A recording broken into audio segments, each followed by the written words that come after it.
This came across my Twitter feed, and I was like, I turned my head sideways, and I kind of looked at it, and I was like, this is not real, right? Question mark? Like, this is not real. People did not sit around in a boardroom at Nike and went, you know what? This looks good. And let's be clear, we are not talking about some minor little stumble here. This is a logo that has been officially filed for a trademark. It has been blasted out in press releases, and as of right now, it is live on Nike's own website, representing one of the most talented and highly marketable college athletes in the entire sport of basketball.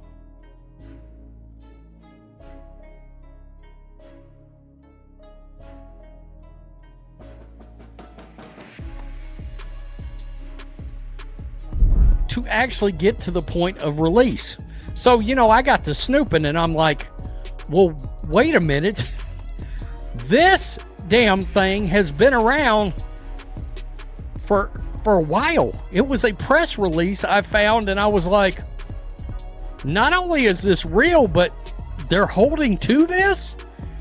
Guys, I gotta tell you, this is in the running for... You have got to be kidding me. That look on his face, that is the purest form of confusion you will ever see. And to be perfectly honest, when this logo first exploded onto social media, that was pretty much the universal reaction from everyone. What we are all looking at right now is quite possibly the single worst athlete. Yeah, I mean, this is real, folks. And it's starting to make its way around, and people are just now seeing this, and they're reacting to it. They're reacting to it. So, the real question here isn't whether or not this is a legitimate logo, because it absolutely is. The much bigger, more baffling question is this: how in the world did this actually get approved? How did a design this questionable make it all the way to a public release without a single person hitting the emergency brake? I mean, I have never ever witnessed anything quite like this, and here is what makes the whole situation so particularly mind-boggling. Trademark? I don't understand. Could people not get these shoes already? Because why are they just now doing a trademark? It's really strange, but my God, laughing my effing ass off, that is hideous. A bucket, here's the idea. Bin it, put it in the trash, folks. Records show that Nike officially filed a trademark application earlier this month for what they are trying to brand as a bucket design, which supposedly incorporates the stylized letters PNB right there inside of it. Now, for anyone who follows basketball, the term a bucket is common slang for a successfully made basket, so you can sort of see the concept they were aiming for. But when you take a hard look at the final execution of that idea, that is not what a single person is actually seeing. This can't be real. Nope, I can see people referring to it as a pee bucket, a puke bucket. Yeah, if they can figure out it's not a trash can. I mean, honestly, what do we, mop bucket? I mean, wow.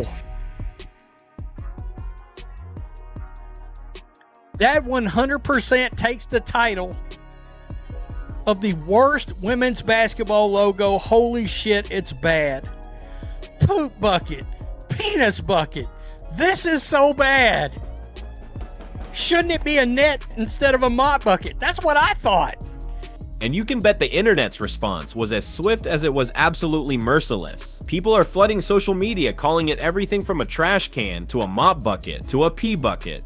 Some have even gone as far as comparing it to those old school galvanized steel garbage cans you'd see on Sesame Street. One person even commented that if they represented the Salvation Army, they would be gearing up to file a major lawsuit right about now.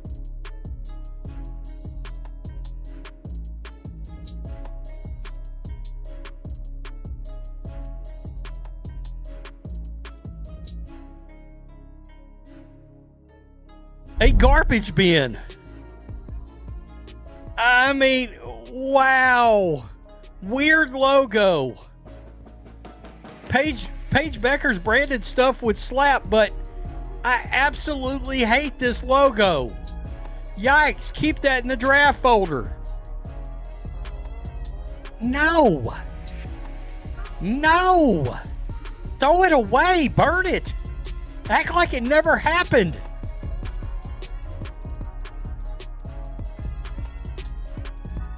This must be for somebody who Nike hates, because this is bad. Now, it is incredibly important to understand that this isn't some random image that got leaked from a designer's computer or an early draft that accidentally found its way online. No, Nike published an official press release right there on their corporate newsroom website, proudly announcing that Paige Bueckers is becoming the very first name, image, and likeness or NIL athlete to launch her own Nike Player Shoe Edition. Horrible, even. I can't even believe it. I swear Nike used to be good at this. Wow. I mean, wow. Please, not pickleball. Yeah, trash bucket. This won't be the public logo. Due diligence for Paige Bueckers. I gotta think they're gonna go back. Pat Beverly. Yeah,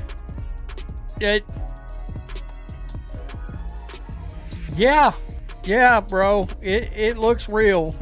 And this logo is positioned front and center in that entire announcement, which tells you that this design went through multiple rigorous rounds of corporate approval. It had to have been signed off on by Nike's design team. It passed through their entire legal department for the trademark filing. It was approved by their marketing division, and one has to assume it was also approved by Paige's own management and representation. At literally any single point in that long chain of command, anyone could have raised their hand and said, hang on a second, this just doesn't work. But for some unbelievable reason, nobody did.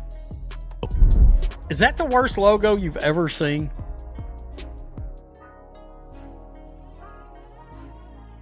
I mean, honestly, is that the worst logo in the history of sports?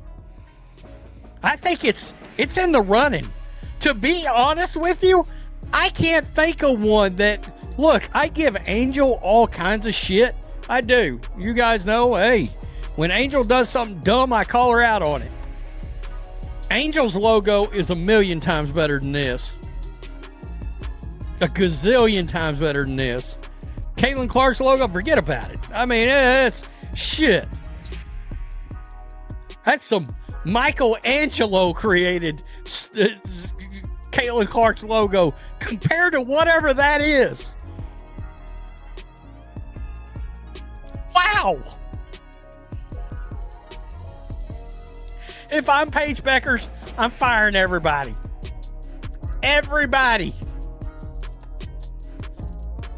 Tell me what you think.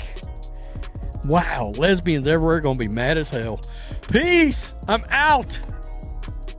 Till next time. Let's try to put this into the proper context by looking at it alongside other logos from the WNBA and the world of women's basketball. Take Angel Reese, for example. She has her own personal logo. It's incredibly clean, it's instantly recognizable, and it works perfectly at any size you display it. Caitlin Clark's logo cleverly incorporates her initials in a dynamic way that is immediately and unmistakably related to the sport of basketball. Even other players who have much simpler designs still have something that translates effectively across all. This new Paige Bueckers logo, on the other hand, fails spectacularly on every single one of those fundamental branding tests. When you shrink it down to smaller sizes, it becomes a completely illegible smudge. The P and B letter forms are so over-stylized and crammed within that bucket shape that you can't possibly distinguish them from each other. And maybe worst of all, the overall silhouette doesn't read as a piece of basketball equipment at all. It reads as a janitorial supply.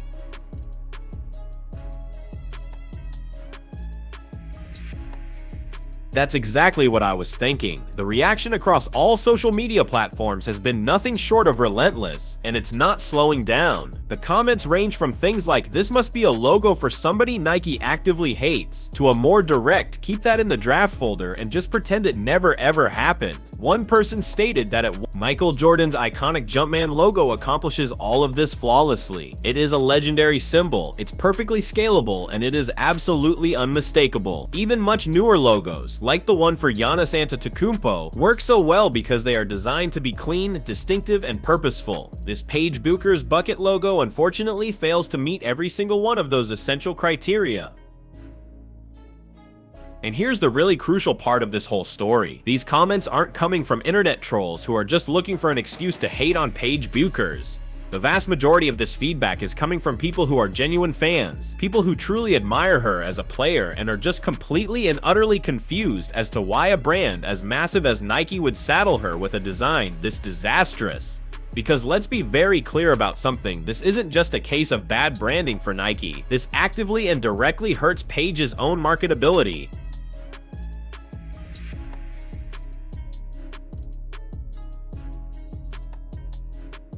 Just take a moment to think about how athlete logos are actually used and deployed out there in the real world.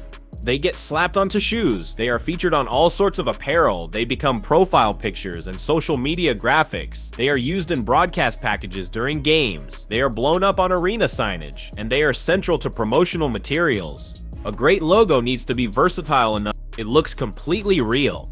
Now, here is the real kicker. Nike used to be the absolute gold standard at this. They built their entire global empire on the back of legendary athlete partnerships that featured incredibly distinctive visual identities. The swoosh itself is one of the most widely recognized logos in all of human history. They are the company that created iconic culture-shifting signature shoe lines. How does a global corporation with that much legendary design expertise, that much institutional experience in athlete branding, and that many financial and creative resources end up producing something that honestly looks like it was a rejected submission from a high school graphic design class? The only explanation that seems to remotely make sense is that